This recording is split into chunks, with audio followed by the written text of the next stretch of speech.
Dana, the New York Times wrote it this way. The criticism was so intense that the White House ultimately issued an elaboration on the president's clarification, insisting that the president was not backing off in any way from the comments he made Friday night, as we heard Cece say.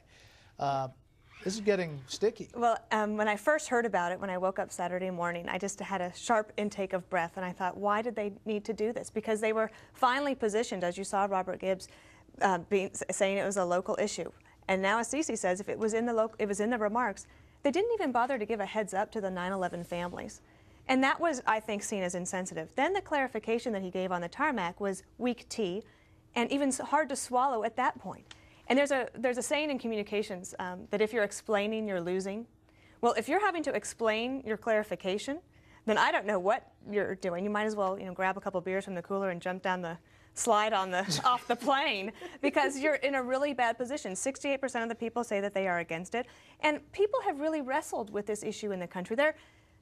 Of course, everybody's for religious freedom, but there's something about building it right next to Ground Zero that bothers them, and his leadership on this issue could have been useful. The power of the presidency is to explain, and now they're completely muddled, and they stepped on the message of their trip, which was to promote Last thing, tourism. Dana, not to muddle this further, but in Politico, a White House official is quoted on Background this morning saying, given that there's no ordinance prohibiting a church or synagogue on this particular site, the president thinks they did make the appropriate decision here.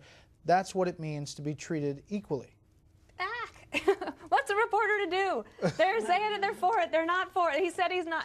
And forgive us for thinking that you were talking specifically about that mosque when you referenced Ground Zero in your comments.